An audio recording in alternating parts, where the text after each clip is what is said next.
Good morning. I'm Jim Endsley with Okuma America, and I'm here today to talk to you about universal machining. Most of the people don't understand universal machining. If I come to your facility and I tell you that I'm Jim Endsley with Okuma and I would like to talk to you about 5-axis machining, the first thing that happens is you tell me I don't do 5-axis machining. So immediately I have lost the advantage of and the ability to discuss this with you intelligently. So what I present to people is universal machining. Less than 5% of the people in the world, and we're going to discuss that in just a bit, actually do simultaneous 5-axis machining. So with that in mind, let's explore universal machining, and we'll try and make you comfortable with it so you're not afraid of what we're talking about. If you're afraid and you don't change what you're doing now, you're going to be in a box for the rest of your manufacturing career. The point today is to get you outside of that box and look at new ideas. So let's start with some new ideas. So there's several questions that I'm going to ask you during this presentation. The first question is, why change the way I do it now? We're going to look at recognizing opportunities to make change. Second question is, what tools will I need to compete? Obviously, we're all in a competitive situation today. If I do something and you don't, I have an advantage on you competitively. So, better yet, if you buy a universal machine and I don't, you have a distinct advantage. So we need to understand the process and what we'll need to compete. Second question, let's compare for a minute and explore a better way. We're going to talk about how you're doing it now versus how you could be doing it. And finally, we all have to justify a purchase or changing a process. So what benefits can I expect from this process? Is it increased manufacturing throughput? Is that important to you? To most people it is. So let's talk about why change the way I do it now. Years and years ago, everything was made by hand. And that was the level of technology we were working with.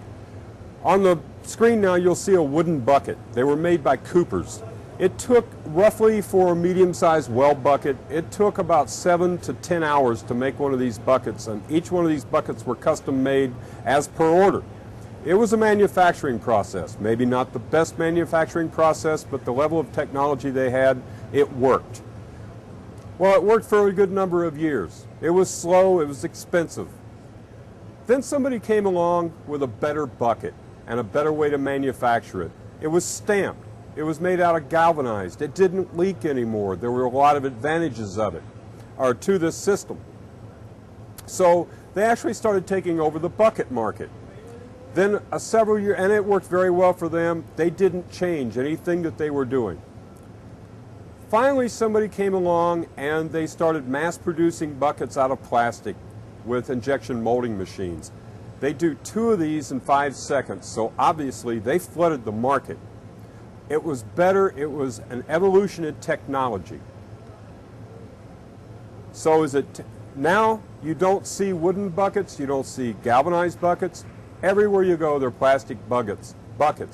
My message is it time to rethink your manufacturing process? Is it time to take advantage of the new technology through universal machining processes? What you see on the screen now is my little partner in crime. He's my think guy. When you see him, I'm going to ask you to think. You're going to have to think about a few interesting facts, for example.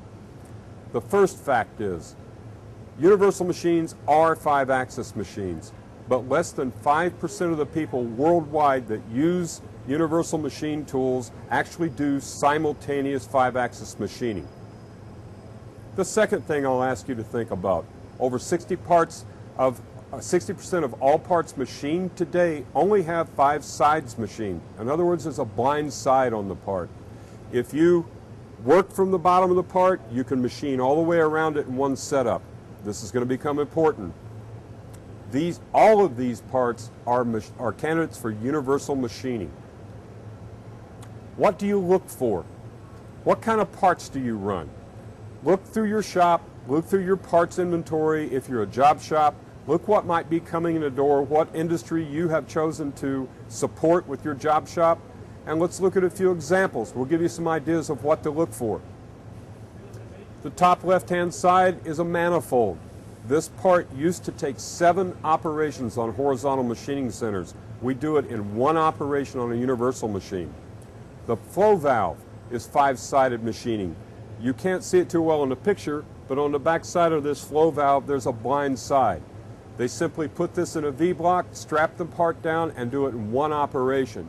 Before, that was 2 horizontal machining centers and 3 lathes. Now we do it in 1 operation. We have some computer parts, but the part that I'll talk about most here is the large part. Large part machining, that part actually weighs about 1,100 pounds. Large part machining has driven universal machining techniques. You do not take a 2 or 3 ton part and turn it over and over on a table and make setups. You do it in 1 operation simply because of economics. You can't afford to work with a 4-ton part and handle it. Some other parts. What rule says a part has to be on a mill? What rule says it can't be round and apply universal machining techniques? On the left you have a coupling, on the right you have an impact drive. Geometric relation, if I machine a part all at one time, the tolerances are easy to hold and everything's in relation. If I move the part, I can lose tolerance and geometric relations. This part is done in both of these parts are done in 1 operation. And castings can also be done. People have a misconception that with universal lathes that you have to run bar. We do castings every day of the week. And we're going to concentrate on the part over here in just a minute in the next few slides, and we're talking about how to process that part through universal. Suspension components, automotive suspension components. These parts were being made in 11 operations. This is a nasty little part. There's no data points on the part to get started, and it's terribly expensive on a horizontal machining center to build the special fixtures for all these angles. Special fixtures are expensive and they're special. In manufacturing, we hate the word special because it's constantly under development and it's very expensive. Talk about a couple other things. Big, heavy parts. There's a lot of different types of universal machines out there. One of them happens to be a turning machine that mills vertically. Why not? If we're not looking outside the box, we walk past these piles of machine tools that can really, really help us. And this part is a lot bigger again than it looks like, but it's machined in 1 setup. And it's running today in production. People look at that. Any guess how many parts or how many machines and how many setups that would have been and how many part handlers? Any guesses at all? Stare at it for a minute. Think about that. I should have my little think pad there. 6 setups on that part across 4 different machines.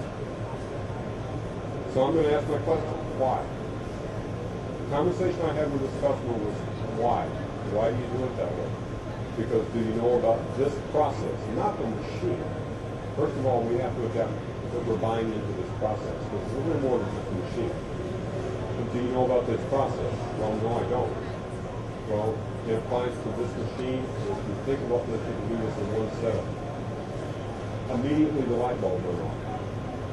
And the reason was, this poor engineer was so embroiled in getting parts out the door every day, and his boss saying, I've got to have more production, we're going to raise production. He didn't get the opportunity to look outside that box that he was in. That's what we're here about today. This is an experience. So again, if there's questions, please stop. Honestly, it's pretty straightforward stuff. These are combined operations. Again, these parts are done in 1 setup. They can be turned, they can be milled. We can actually turn now in horizontal machining centers. What is that? We'd be happy to talk about that another day. But there are a lot of advancements in what machine tools can do today. And instead, we went out and we'll buy a horizontal machining center and put a guy in front of it. Or we'll buy 3 verticals and start running those. So what exactly is the universal machining process? We've been kind of dancing around a good explanation of it. Simply put, it's a concept that allows a completed part each time the machine cycles. And I'm going to use that little example part here. I have a universal mill on top that you see up here, and a universal lathe on the bottom. And each time that machine cycles, it completes a part. Without part handlers and with little or no operator intervention. Both the parts you see up there on the screen were never touched. The top of them obviously was on a mill, and it had a blind side, what we call a blind side down here on the bottom. And all that was machined in one setup. And the fixture literally cost $200 to run that part. A lot of the fixtures are toe clamps on universal or a 3-jaw chuck that comes with the machine, literally. We'll compare here in a minute. So I think you're starting to get a grasp of this, and I see some little light bulbs starting to go off out there. Some people making some notes. They're thinking about this. I think you see where this is going. So you got a little bit of a feel for the universal process, so let's talk about how we're going to justify it. We've got to justify everything. If I own a shop, I've got to justify it to myself, and that's tough for me to do because I like to hold on to my money a little bit. So let's talk about the traditional manufacturing process for a minute. How are we doing it now? Because we've always done it that way. I've got a lathe up here, or I'm sorry, yeah, 2-axis lathe. Everybody's got 2-axis lathes in the shop today. Now I've got a vertical mill that I've got to do some milling on. So it goes from the lathe, operation 10, operation 20, to a horizontal, in case there's some compound angles, like the little part on top that we just looked a minute ago, to make that part. If you look at this, look at your investment. I bought a 2-axis lathe, a vertical machine center, and a horizontal machine center. And that's how this part is being machined. In the traditional line process, there's a lot of problems with that. First thing that I noticed in here is 3 operators. And they're handling the part in between each one, or even at the beginning and the end of the process. And they're checking the part by hand. And bam. That's problematic. Operators are the most expensive thing that I have in my business. People. We're going to talk about that. Multi-machines, work in process. I have maintenance to keep up on multiple machines instead of just one. I have quality problems because I'm moving that part from A to B, and I had a rough night last night and I misloaded it. A long time ago, I had an operator, good operator. He brought a part to me and he said, this holds off 5 thousandths and this part is dead. Okay, everybody makes mistakes. Just move it 5 thousandths the other way. He said, well, I've done that. The problem is I've got 2 pallets of these that are dead back here. That's a problem. If you kill apart the manufacturing process, it doesn't just cost you double, it costs you 3 times. And you can prove that by just tracking costs off the cost-based accounting system. You can prove that if you kill apart, it costs you 3 times more to fix it. You've got to buy the stock, you've got to pay the guy again, you've got to pay inspection, you've got to double that whole process. And it's just time to do it. It's 3 times. I don't have 3 times in my manufacturing process to respin on this part. My question to this customer was, why? Simple question. Why are you doing it that way? My little pink guys popped up. Why? What was the answer? He gave me the answer. Because we've always done it that way. You work with what you have to work with. I understand that. 2-axis lathes are very prominent. 2-axis or 3-axis mills and horizontals are very prominent. So you stage your parts around that. But now you're in the box. I don't like this box. I'm trying to look outside this box. Now what we did with this was explored a better way. We sat down and talked about it, we talked about the parts, what needed to happen. And that is a universal machine tool. And you will have an opportunity to look at this machine right next door. We talked to this customer about this. This is a twin spindle lathe with a milling spindle, at the top. So basically, this is two 2-axis lathes with a horizontal and a vertical milling spindle. So we've combined two 2-axis lathes, a vertical machining center, and a horizontal machining center in this one machine. Universal machining processes. We do that part in one setup. We handle that part one time. Versus what you saw, bear with me a second, versus that. And if an operator is sick today, hopefully not this guy. If I'm sick that day or I've got to scramble to find somebody, the whole production process pretty much stops until this guy can get back up to speed. Or instead of managing your business, you're out there running a machine. That's not a good thing. So we make that part in one setup with that machine. One machine, one setup with little or no human intervention. It has automatic gauging on it. I can gauge post line to the new controls that are out there. And it's a universal machining technique. You know what the only problem is that this customer had with this? I went to see him about 6 months after he was in the production just to see how things were going. And he told me the number one problem he had was keeping the machine fed because he was running parts so fast. His casting suppliers were getting behind. And he said that he never made machines that fast, or parts that fast before with this machine. So what he did was actually put a bar feeder on the machine to go along with the chucking part. And in 2 weeks he ran up a month's production and he started running other jobs on the machine. That's ROI. I've just justified the machine to myself, and I'm the toughest guy to justify it. Universal machine concept, that's what we're talking about. Not, there's a lot of terms. You've all heard of multifunction machines or multi-process machines. It all boils down to the universal machine concept. Talk about the traditional process again. Each time a human being touches a part in your manufacturing process, it adds cost to it.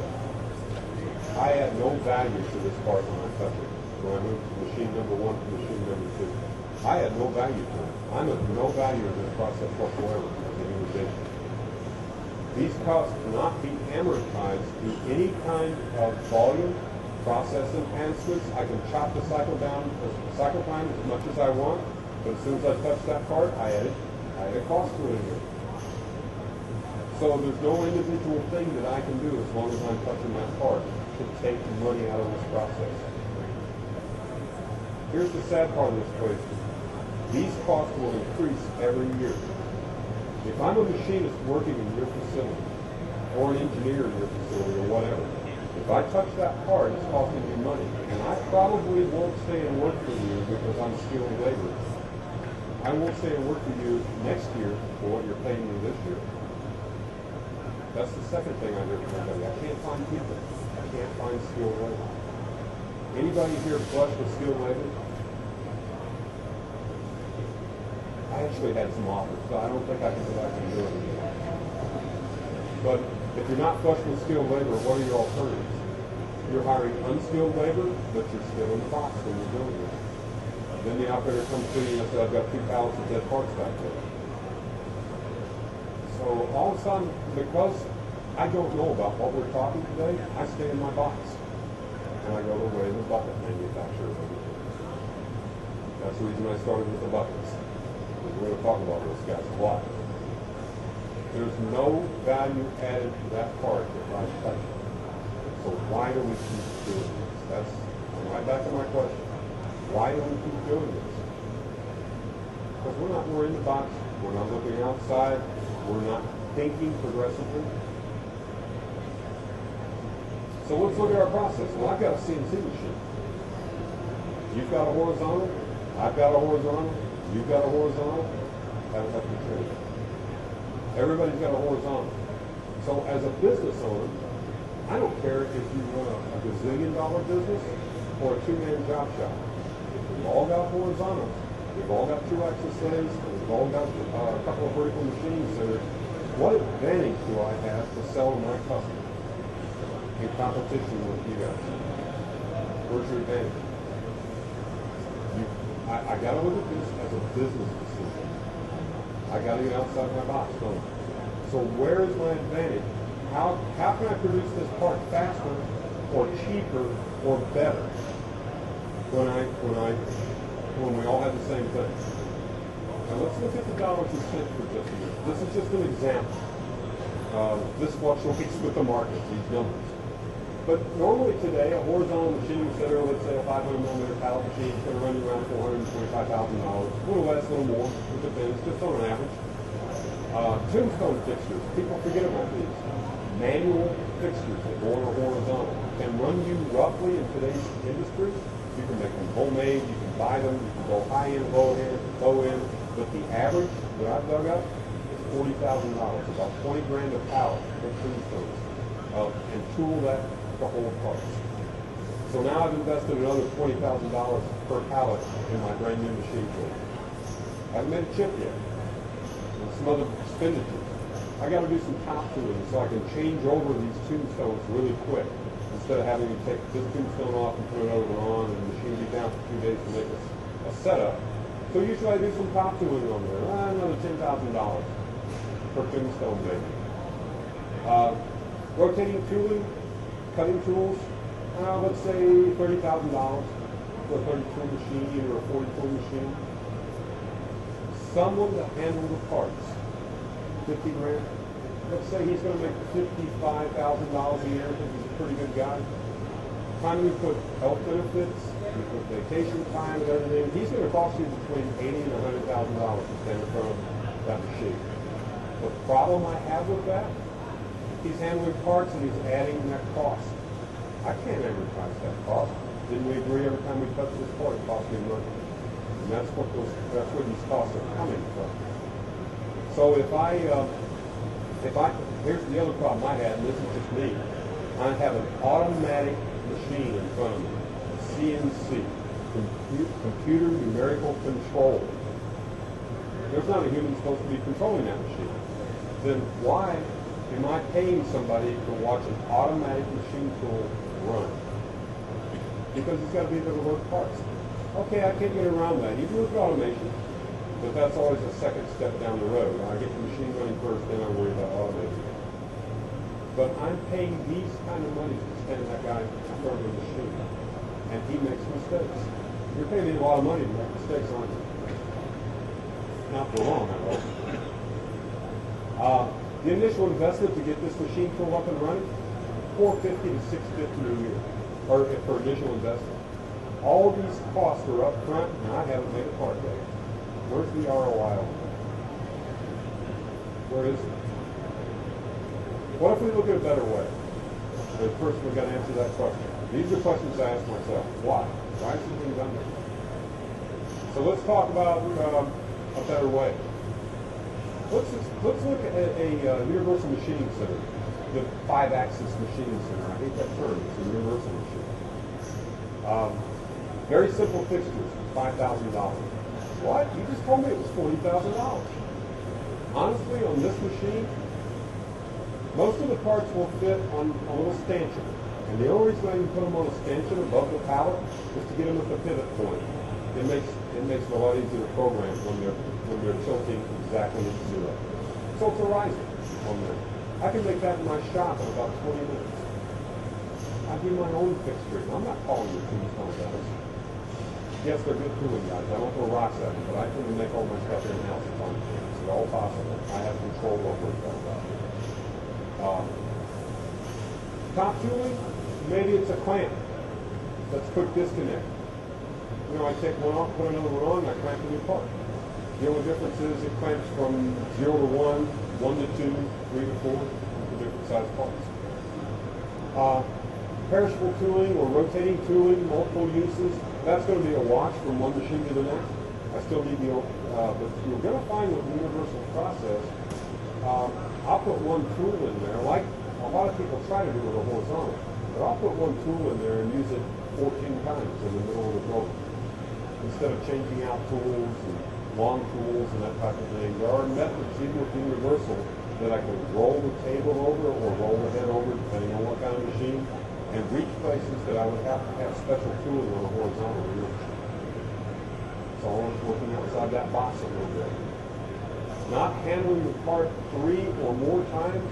The little part that we initially started talking about was 6 times the guy was handling that part. If his fixtures weren't 40,000, they were 60,000 because the part distorted when we clamped them, so we had to go hydraulic on them. Remember that part had a blind side on it, didn't we? All we did was just grab it with toe clamps on the bottom and put it on the stand. Not handling that part 3 or more times, to me, that's process. That's more opportunity to make mistakes because I make mistakes, the machine doesn't. He actually put this part on here and he ran 35,000 parts a year and sold his horizontal. He literally sold his horizontal. He has 3 more universal machines now. And when we started talking about this, he said, you know, the little light bulb went on. He said, I understand, but I thought these machines were all 5-axis and they were all for die mold. I didn't do any die mold work. I do production work on a little valve. That's outside the box. You guys thinking about some parts maybe that you can apply some of these things to in your own operation? The other thing is, I'm going to put my job shop in just a moment. And I'm looking at that machine with the same little part. I don't know if that part's going to stay in my shop for the next 5 years. I don't know if that part's going to leave my shop tomorrow. I don't know how competitive I'm going to be. Universal machines can run any part that a horizontal can. Again, less investment. Less things to go wrong. And you will find that they will multiply. After you get into the process and you're thinking about how to process parts universally, you'll end up with another, and another, and another. There's a lot of different styles and kinds. So let's talk about some advantages. Now that I say I'm going this way, I'm going universal machine. That's the process that I'm going to attack. And I want to make that a standard within the shops, or my manufacturing process. What kind of advantages can I look for? Flexibility. Everybody still runs 200,000 parts a year or 4 million parts a year or something like that. How many guys run 250,000 parts a year and they never make a changeover in their manufacturing operations today? I've yet to have a guy raise his hand. We still run 200,000 parts a year, but today we do it 20 to 200 at a time. In today's manufacturing world, the average lot size is under 200 parts across the United States. Under 200 parts. Even the automotive guys are the average lot size is getting less and less and less. And everybody thinks automotive runs 100,000 parts at a time. When's the last time anybody saw a screw machine actively running?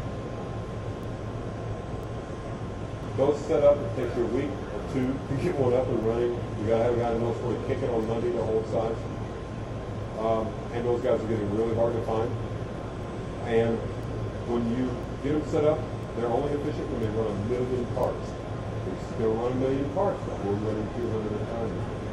That's the reason the Swiss machines are so prevalent today. They've replaced screw machines. The old bucket, the new bucket. You don't see many screw machines nowadays.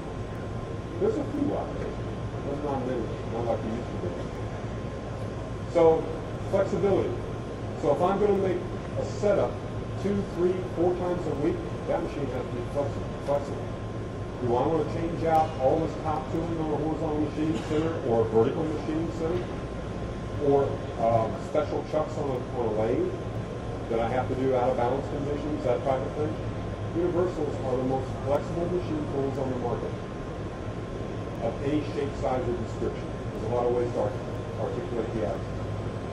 Reduced inventory. I don't have work in process all over the floor because I put the part in and I take out a finished part. Didn't we agree that the best way to manufacture is raw stock coming in the back door, finished parts coming out every 30 days or every 2 weeks or whatever it needs to be? Enhanced product quality. It's a natural. The machine doesn't make mistakes. I do. And today, with all the in-process gauging that's available, tooling, special tooling that's available, there's no reason that you can't make a good part every time that machine cycles. There's absolutely no reason. I'm the problem here, and we've eliminated that. Fast turnaround of prototype short run jobs. 200 lot sizes. I can get them up and run in an hour instead of a week. And I can run one just as fast. I can make a setup for one part just as fast or faster sometimes than 200 parts. Reduce capital invested. I bought one machine. I didn't buy five, did I? 5 times a headache. Maintenance costs. All these things have to be factored in. I asked you to look at the entire project, not just the individual machine tool cost and how I'm going to pay for that. And overall operating cost goes down. I've got one operator who can run 3 universal machines. Granted, he can run 2 or 3 horizontals as well. But now he's touching all these parts, all these times again. That is somewhat amortization of that, but its costs are still going to go up. Universals can run pretty much unattended. Remember the bucket, guys. So our questions are very simple. BMC plus an HMC can be either one of these 2 machines. I'm combining a vertical machining center and a horizontal machining center to have a universal machine here. This happens to be a horizontal, this happens to be a vertical. So I'm combining 2 machines into one, and I'm rethinking my process. Is it time to rethink your process? I keep going back to the very first slide. Remember the bucket people. 2 lathe times 2. You've got two 2-axis lathes. This is what I see normally out there. I'm going to do op 10, turn the part around and do op 20. Maybe on one lathe, but most people buy 2 because of production requirements. Plus the BMC/HMC to get this part made. Remember the jug manufacturer that I was talking about, the engine component? This was pretty much his process. Or would you like to buy one universal machine that combines all 4 of these machines in one machine? And it's still price competitive today. These are getting cheaper and cheaper and cheaper. The development's done. Now it's time to mass produce these machine tools. It's a time to rethink and take advantage of the new technology. There are a lot of other advantages to this within process gauging and that type of thing. So one of the complaints I get is they look at this universal lathe, if you will, multi-function lathe, multitasking lathe, whatever you want to call it, but we're going to apply a universal process to it. And they say, oh my God, I got to have a rocket scientist to program this machine, and an operator that's going to have to be a tool maker or a graduate engineer to operate this machine. Don't overcomplicate it. I was taught very early in my career that simple is better, and you can overthink things. That's where you get in trouble. So let's break this lathe down for just a minute. It's not complicated. You have a 2-axis lathe on the left-hand side. On the right-hand side, or in the center rather, I have a vertical machining center and a horizontal machining center combined. Because very simply the head pivots from vertical to horizontal, and any angle in between for compound angles, all that type of stuff. The right-hand side is another 2-axis lathe. That's op 20 spindle. Remember when we had 2 lathes, op 10, op 20, then we went to a vertical, then we went to a horizontal. Let's combine it all in one machine. Simple is always better. And guys, when you look at this machine, you program this, then you program this, then you program this. It's 2 2-axis lathes. You give yourself about 6 months with this, 90 days with this machine, or less. And you'll program it faster than you can do the other 4 machines that it's replacing. And it will be set up that way. And remember I talked about fixturing and changing over? That's what a lot of the changeover is. And the time involved is changing over fixturing. You can get these machines with 80 tools on them, and they're 2 3-jaw chucks. That's the fixture. There's no changeover in these machines. Maybe occasionally you got to change over some chuck jobs, but there are quick change chucks out there that allow you to do that in about 30 seconds. And we're going to demonstrate that next door for you today. Let's talk about general misconceptions with the universal machining process for just a second. Universal process is, these are the questions I come back, well, I can't do that because. Because what? It's not flexible. That's false. As a matter of fact, the universal machining process is based entirely upon flexibility. One part, 200 parts, 300,000 parts. It's based entirely on flexibility. Why do I say it's flexible? Because I'm going to handle the part one time and I'm going to go all the way around 5 sides of it completely. And if you get really clever, you can even roll that part over and get the back side sometimes. Depends on the part, I agree. We call it negative machining rules. And most of the universal machines, all of the machines, commercial for Okuma for a moment, all of the machines that Okuma builds in universal can do negative machining angles. It's a prerequisite for us to design a universal machine. It requires very complex machines. That's false. The universals are simply 2 or 3 machines in one. We just went through that. Does everybody understand when I was talking about a 2-axis lathe, and a vertical and a horizontal? And that's how it's programmed. That's how it's set up, and that's how it's run. They require highly skilled operators. That's a big fallacy. Machining technology controls the process, not the operator's skill level. That is something that drives me incredibly wild. I talk to people, why do you do it that way? Well, I can't find good operators. I have to do it that way. Guys, I got to stop and get on my soapbox here for just a second and talk about that. If the operators are controlling your business, you've got a problem. It's kind of like the lunatics running the asylum, isn't it? It should be the other way around. So let's depend upon the machine to control, and the technology that's available for us to control my process and take advantage of it. That's one of the main points of this. Let's not be frightened of that.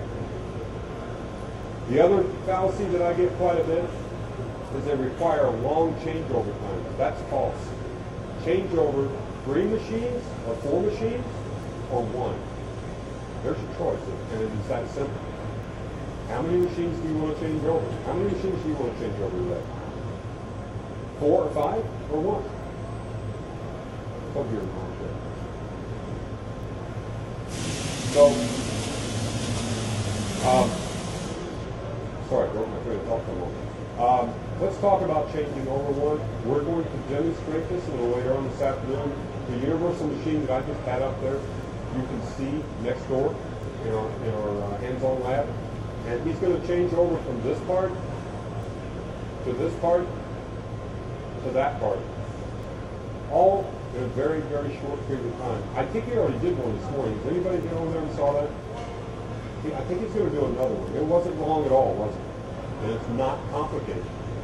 I'll back up and show you an example. That part is not turning. There's a whole lot of little small parts on there that he mills only. You don't have to turn it. Who says you can't mill on a lathe? Who says you can't turn on a horizontal machining center? But that's all another presentation. Okay? I hope I tweak some people with that. So he's going to do this for you a little later here today. Again, I think there's one more. Final thoughts. And this is my mantra. I live by this. If we don't do something different, how can we expect different results? Or better results? Please remember the wooden bucket, guys. They didn't do anything different. They're not here today. Questions? Any questions at all? Anybody remember my name? That's pretty quiet crowd. I'll ask you some questions. How many guys in the audience today think that this might help their process, this universal machine? Anyway, just out of curiosity. Do you see looking outside the box? And don't think that's the way we've always done it for an answer. Go home, look at the parts you have to manufacture. Look for a blind side on those parts. Or instead of 5 processes, you can do it in as many as 2 or 1. Look at the money you're spending on fixtures and why you could spend less money. Remember the $200 fixture that I talked about that? And we used that machine. That was on that machine for 4 years and it never came off there. How's that for changeover? That's changeover is 0. Literally, we'd call up another program. That was the changeover on that machine. The operator loaded the part, got a finished part off the machine. Again, my name is Jim Endsley.